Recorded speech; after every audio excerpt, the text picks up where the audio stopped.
We now have an interesting keynote address by Dr. Ancha Srinivasan on transforming agri-food systems in a changing climate. Before we proceed, let's have a brief profile of Dr. Srinivas Ancha. Dr. Srinivasan Ancha is a principal climate change advisor at ADB and coordinates regional cooperation programs in climate change, environment, and agriculture for the Greater Mekong sub-region. He holds a PhD from the University of Cambridge, UK, and has more than 30 years of experience in interdisciplinary research, design, and implementation of climate change adaptation and mitigation projects. He has built, mentored, and led results-oriented multidisciplinary teams and assisted developing countries in Asia to mobilize more than $2 billion to address climate and environmental issues. Dr. Ancha led the development of strategic program for climate resilience in Cambodia. He is ADB's focal for the Forest Investment Program of CIS, chairs the ADB Working Group on Climate Smart Agriculture, and serves as alternate focal for the pilot program for climate resilience. He contributed to several global initiatives, including the Intergovernmental Panel on Climate Change, Global Environmental Outlook, and Millennium Ecosystems Assessment, either as author or reviewer. He edited several books, including Climate Smart Development in Asia, Low Carbon Transport in Asia, Handbook of Precision Agriculture, and also authored more than 90 peer-reviewed publications. He serves as a member of the editorial boards of journals, advisory boards of non-profit organizations, and received many honors, including a letter of appreciation from the Prime Minister of India and Eisaku Sato Memorial Foundation Prize of the United Nations University. Sir, you have a rich biodata and we are interestingly looking forward to your talk. Over to you, sir.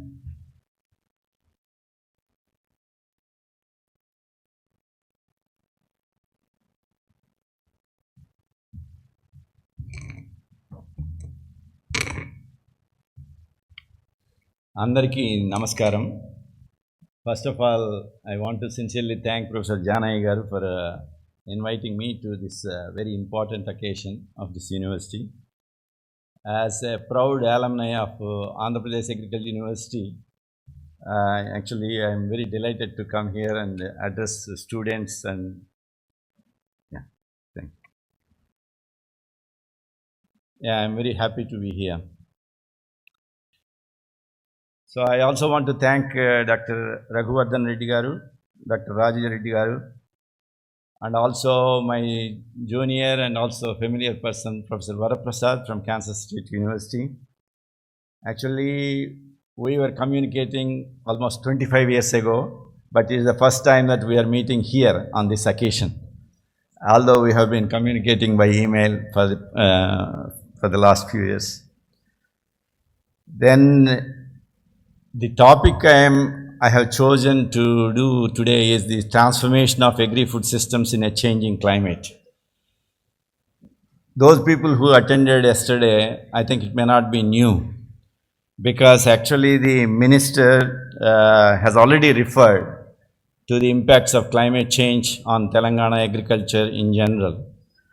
And Professor Ramesh Chand has also pointed out that it's not good to depend on simple rice as a crop. Although rice is our staple crop, the importance of diversification has been already pointed out by him. This is also one way of transformation of our agri-food systems, the diversification strategy. And Professor Janaya as well as the governor also have mentioned about the importance of digitalization and increasing role of the digital technologies in transforming our agri-food systems. So basically my topic today has already been touched briefly yesterday. So some of the points may not be so new to you. But for the benefit of students, I think I have provided some information, but I also understand the time constraints. What I liked actually, Professor Janaya garu, I want to appreciate, the theme for this Diamond Jubilee celebrations was identified as a reshaping agricultural research and education portfolio for a better future. This is what is the need of the hour, and actually the transformation is also the need of the hour. Transformation of agri-food systems is also the need of hour. And unless we reshape our agricultural research, education and extension through this university, that transformation is not going to be possible. So we need cooperation not only from the university but also the industry and of course most importantly the faculty working here, whether it is in research or education or extension. It's a collective responsibility to help transform this one. I will just, those people who are in hurry, I will just, if you can see this first slide and leave, I don't mind. So this is my central message. There are only 4 key messages that I want to deliver. First of all, food and nutrition security goals cannot be achieved without adequately addressing agri-food systems related causes and consequences of climate change. Actually, I am a bit surprised. We are not really taking climate change very seriously in our policy and also operational priorities. We need to do a lot more than what we are doing. And if we continue to ignore, the nature is not going to excuse us. The nature will take its revenge. So we need to be prepared. So we cannot achieve food and nutrition goals without addressing the impacts of climate change. And at the same time, the climate goals, for example, to limit the temperature rise to 1.5 degrees, as was agreed by international community long ago in 2015, that climate goals cannot be achieved without addressing agri-food systems. So this is like an interlinked area. So you cannot achieve climate goals without talking about agri-food systems, and you cannot achieve agricultural goals, whether it is food security or nutrition, without addressing impacts of climate change. So that is the seriousness, and that needs transformation. And agri-food systems are the forefront of the just transition. Some of you may be knowing when we talk about the energy transition, we are now moving to renewable energy revolution. But at the same time, people are very concerned about, how do we help the people dependent on coal mines? If we are going to close all the coal mines, what will happen to them? What will happen to their livelihoods? So that is why there is something called Just Energy Transition Program. So those people who are impacted by changing the energy or energy transition from fossil fuel dependent energy to renewable energy, definitely a big section of the society is going to be impacted. Similarly, if we transform our agri-food systems, definitely some of our farmers are going to be impacted. That is why I say agri-food systems must be on the forefront of this just transition. Second point is about the climate finance. There is a lot of climate finance, but only less than, in fact, 2.5 to 3%, less than 4% of climate finance is now supporting agri-food systems. On the other hand, everybody knows agriculture is the most vulnerable sector to impacts of climate change.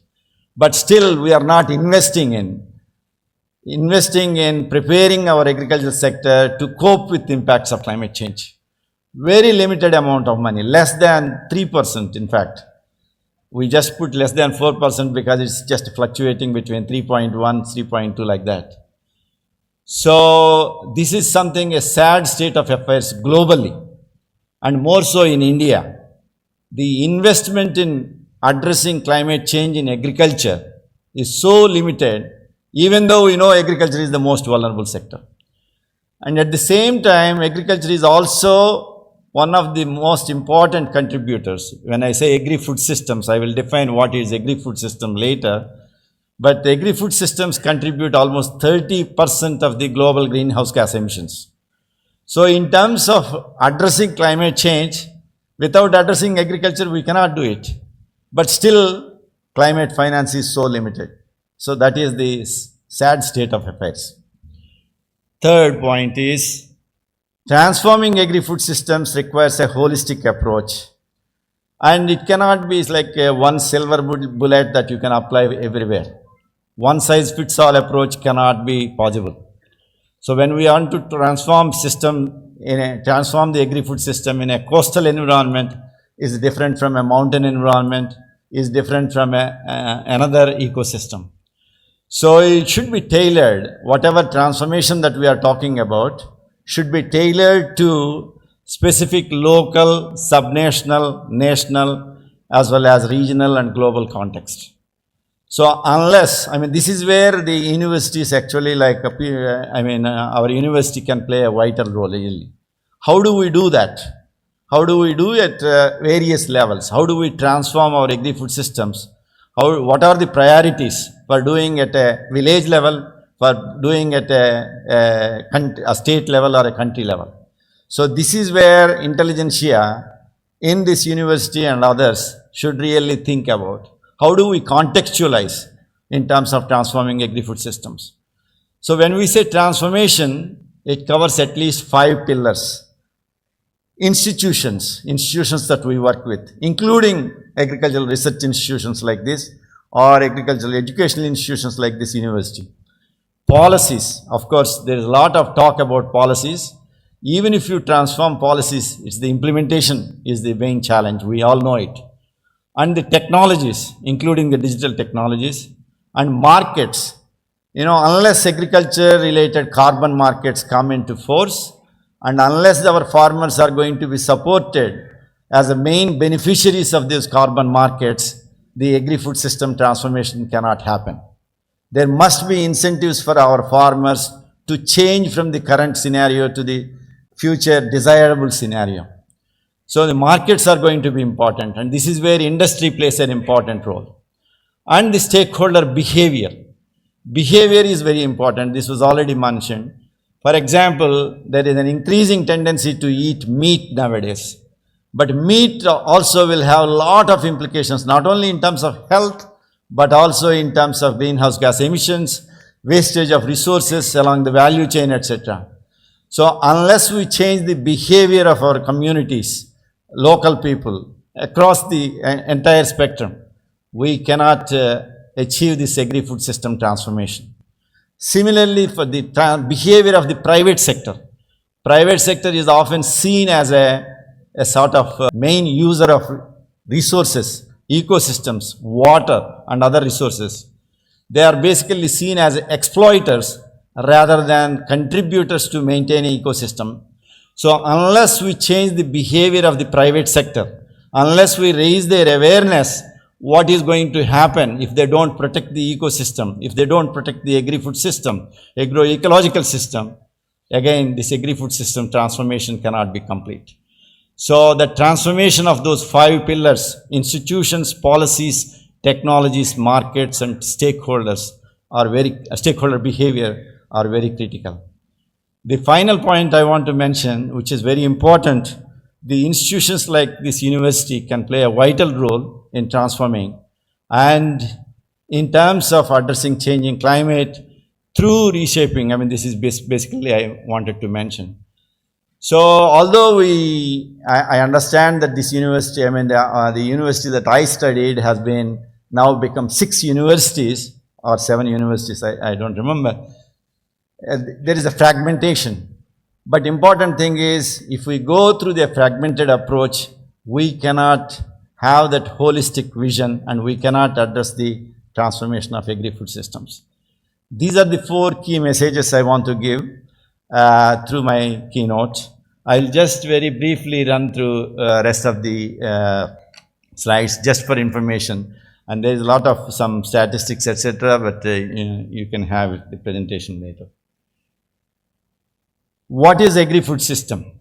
It is not just agriculture. Encompasses all the way from the research and development that we do here, technology improvement, inputs, whether it is seeds, feed, fertilizers, pesticides, or production. I'm talking about, when we say production, it's not only the crops, but also the livestock, forestry, fisheries, and also processing, food manufacturing, beverage manufacturing, textile processing, all those things, and distribution, and also agricultural product storage, etc. and also consumption. This is very important. I mean, I mentioned about the consumer behavior. So this encompasses, I mean, the whole agri-food system. So the transformation is critical because the agri-food systems contribute more than 25% of GDP. In some countries, as high as 40% or 50% of GDP. So, and also contribute more than 30% of employment. If you look at all the way from R&D to the consumption, I mean, so it's very significant. And if we really want to address poverty, agriculture is one of the most important areas that we need to address. This has been proven so many times, but still our investment in agriculture is very limited. We know the facts, but we keep ignoring them. And also it has a multiplier effect. Why do we want to transform our agri-food systems? All of us want our agri-food systems to be efficient in terms of reducing or closing the yield gaps. All our resuscitations we talk about, lab to land, etc. There are so many yield gaps. But have we achieved in reducing the yield gaps? Still, we feel that there is so much to do in terms of closing the yield gaps. And also in terms of innovative technology. Technology development is one thing, but deployment is another thing. So again, there is a lot to do. And reducing food waste and loss. 30% of the food waste actually is, food is being lost actually. So we all know that, but still we are ignoring it. So how can we really make our agri-food systems efficient? And also trade distortions we know. We want our agri-food systems to be nutritious and healthy and inclusive, resilient in terms of climate change impacts and also macroeconomic and health shocks.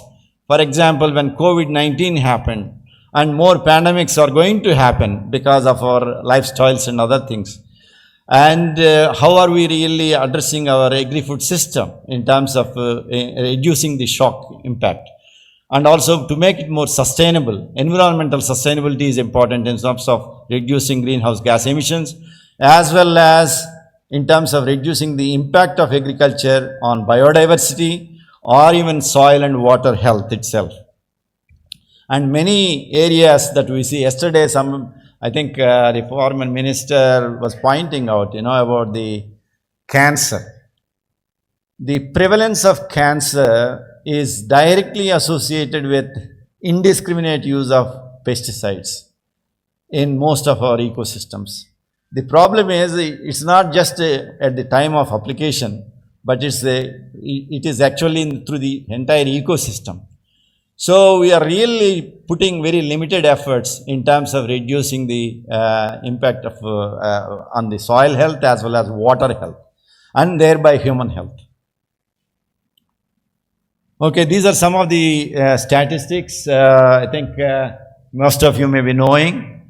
Still, globally, we should say it's a shame, it's a collective shame actually, that still 700 million people are undernourished. Still 2.8 billion people are unable to afford healthy diet.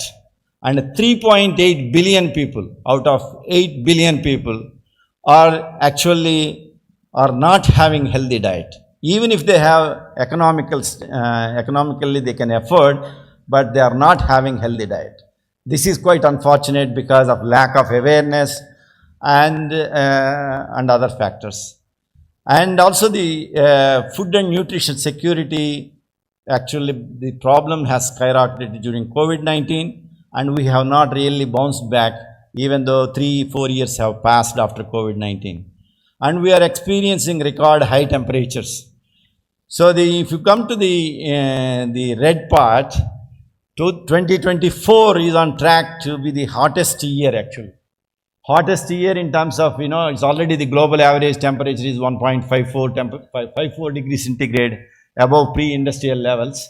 But our global climate goal is 1.5 degrees. We have already surpassed in one way.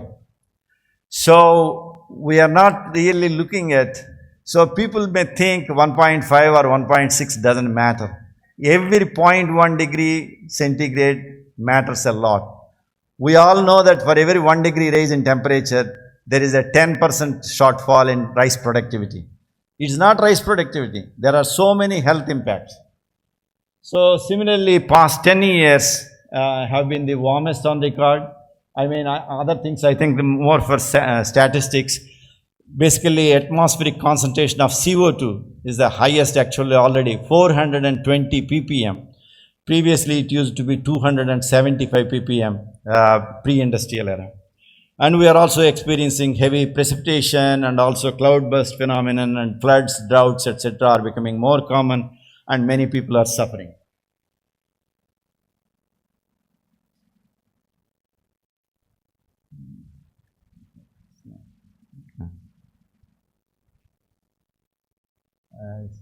Okay, I think I will not go deep into the, basically the situation is that there are so many undernourished and people that cannot afford healthy diets. I already briefly mentioned. And similarly, in terms of climate change impacts, especially India is going to be one of the most seriously affected country within Asia Pacific.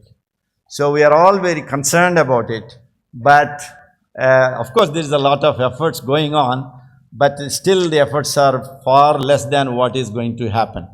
So the temperatures in India could increase as much as 1.8 degrees by 2050 within just 25 years or so. So already at 1.5 degrees we are experiencing so many severe shocks. We do not know, 1.8 how it could be. Similarly, in terms of ocean acidification and its impact on the fish catch potential, India is going to suffer. And parts of India could see as many as 100 dangerous hot days per year. Out of 365 days, when we say dangerous hot days, it's more than 40 degrees, 45 degrees. So the thing is that there's a serious impact. So the productivity losses will be very severe. People cannot work, whether it is real estate, whether it is anything that, under high temperature conditions is not going to. So the length of heat waves will increase by 2,515%, they say. This is the McKinsey report. 25 times higher than 1990. And it's burning up to $7 trillion of losses and creating farmers, 15% of the loss by lost income. Actually, it's underestimate. So I think the temperature is on the left, basically shows that how it's increasing. And this is a ADB and IFPRI study. Irrigated rice production will, by 2050, there may be a reduction of 27%. But we must also remember there will be population increase. Population increase by 2050, maybe around, now we are already 8 billion, maybe it will be 9.5 billion or 9 billion. So while the population is increasing, if we don't do much, if we don't do proactive adaptation measures and also mitigation measures, the yields are going to reduce by at least 25%. Sorry. Yeah, I will quickly run through. These are, I think, I briefly touched upon in the introductory slide. These are some of the drivers of transformation. This economic and market dynamics, for example, I think we all know, I'll just say demographic shifts actually. As we all know, there is a lot of urban migration. And with that, the consumer lifestyles are also changing in terms of food habits. So this is an important driver for transforming our agri-food system, whether it is peri-urban agriculture or rural agriculture. And climate change, we talked about poverty and inequality and food insecurity, we talked about inflation and food prices, technological advancements. These are all the main drivers, economic and market dynamics, investments, and also regional interdependencies. Climate change is a transboundary issue. Water is a transboundary issue. Unless we cooperate with others, unless we address these issues collectively, even if you want to be very perfect within your own zone, you are not going to benefit. Just like in organic agriculture.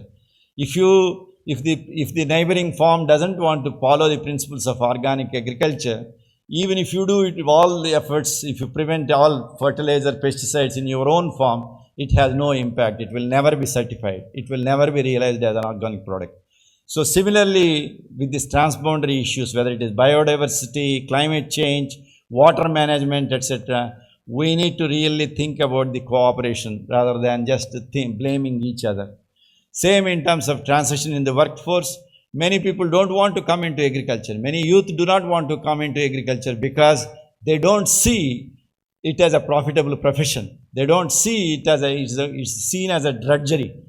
So unless we want to attract our youth into agriculture profession, by really reducing the drudgery, by improving the farm mechanization, by increasing the skills, digital skills, etc., we are not going to transform our agriculture.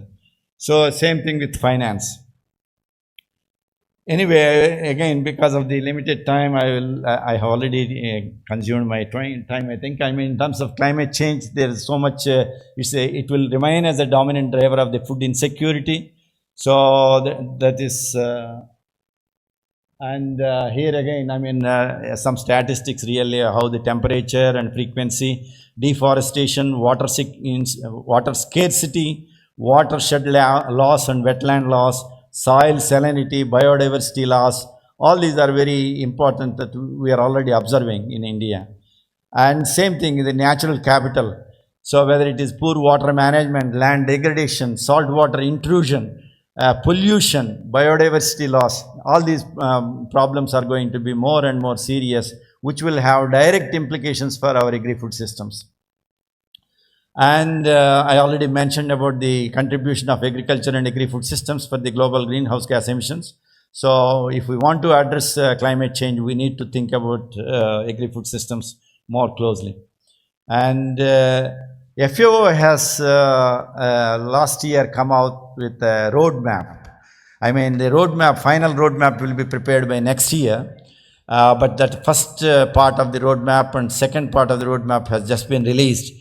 They recommended almost 120 actions in 10 domains for transforming agri-food systems. These domains are, of course, there in terms of crops, whether it is food loss and waste, clean energy, livestock, enabling sort of environment, fisheries and aquaculture, soil and water, etc. They have identified these 10 domains.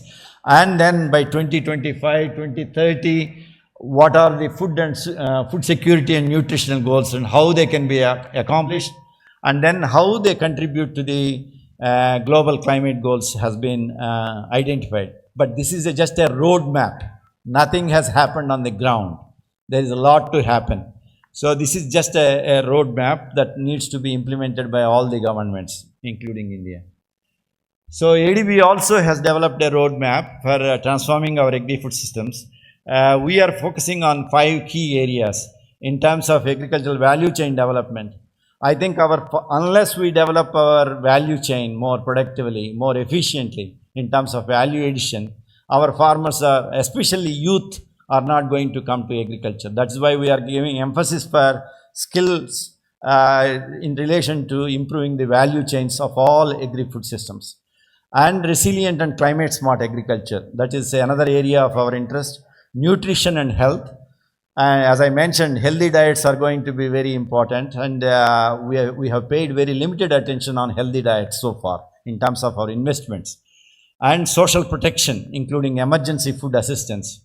As some of you may be surprised, many of you may be already aware, it is again a collective shame to know that almost 180 million people in India are not having 2 meals a day. So for those people who are sitting in here may not feel that pinch, but in many rural areas, that is the fact. 180 million people out of 1400 million people do not have 2 meals a day. This is not the situation that we should be having after 70 years of independence. And same thing on focusing on climate change and natural capital as well. So in terms of finance, again, I mean, these are just an estimate. I mean, we need a lot of finance. I mean, at least 1 trillion. I mean, of course, this is on a global scale.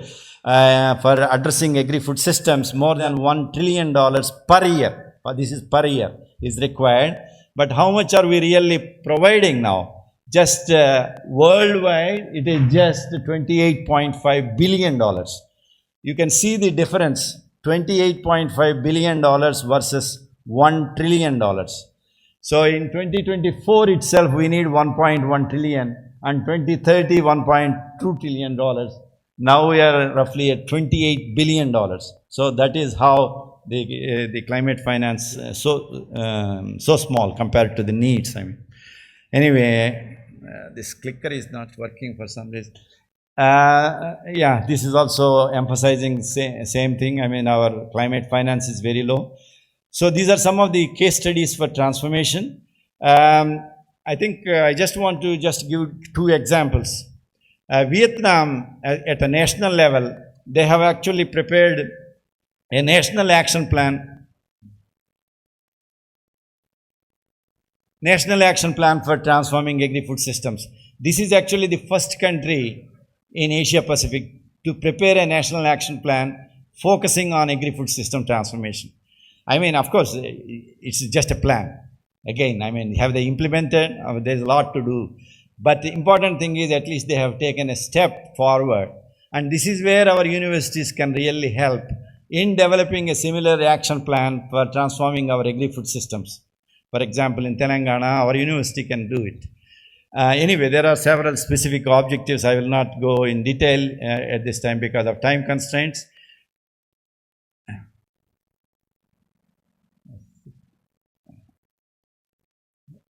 Okay, I mean, they have actually made some goals actually, what they want to achieve by 2030.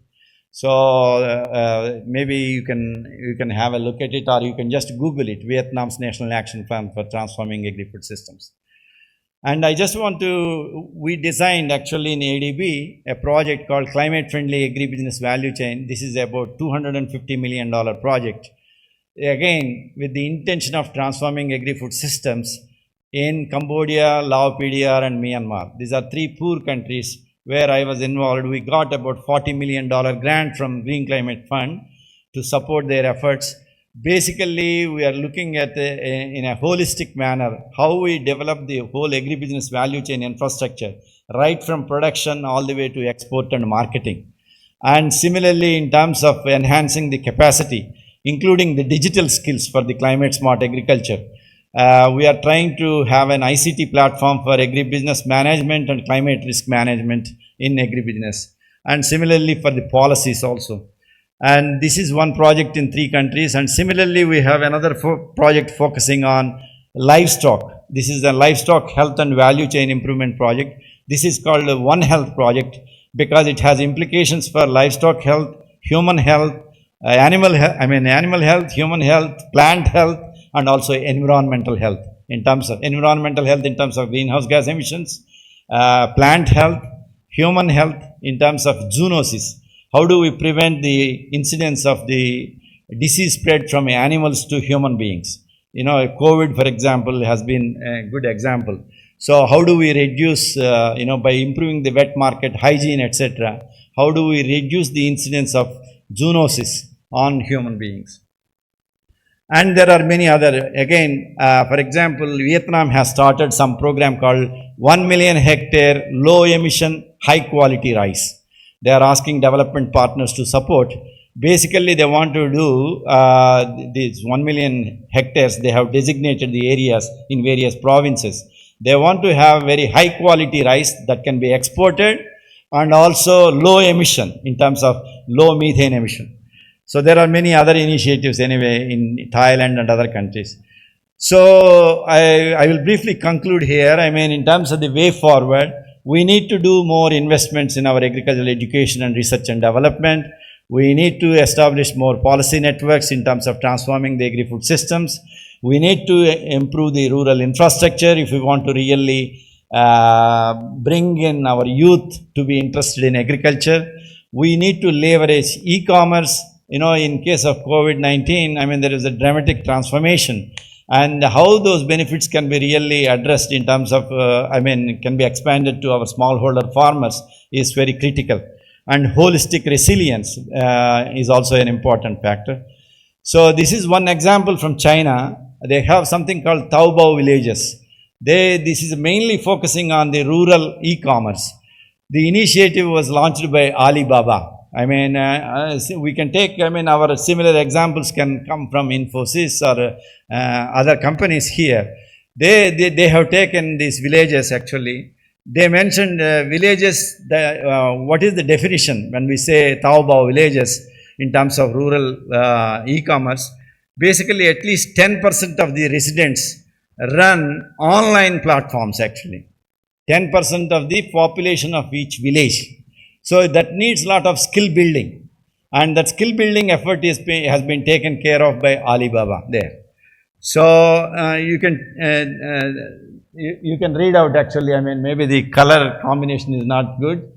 Basically, they need at least 100 plus active shops with a total annual turnover of the 10 million renminbi in each village. You can think of that. That's a lot of money.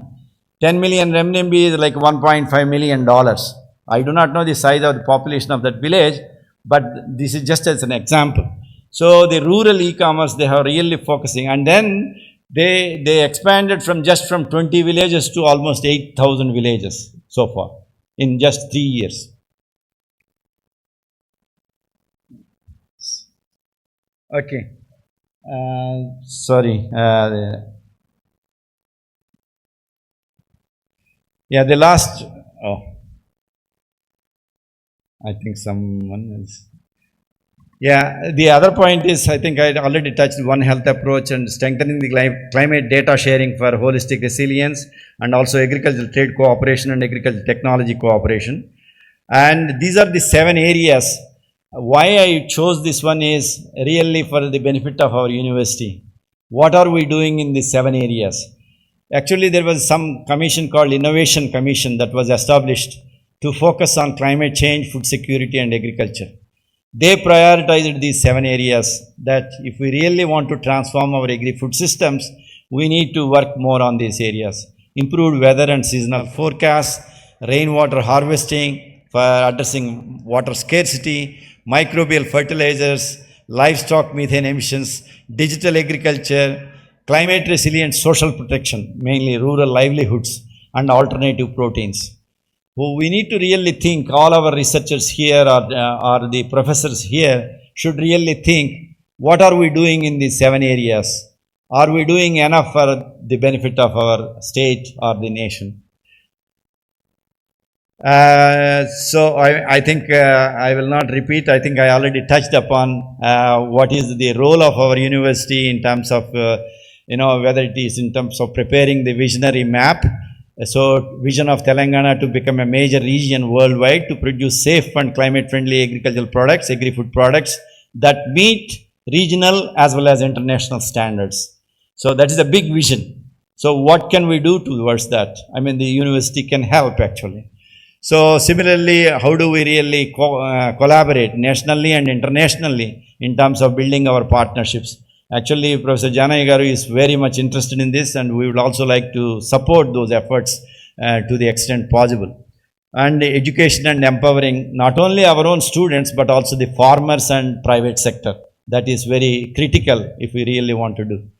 And those are the key takeaways that I started with my lecture. I mean, thank you very much for your time.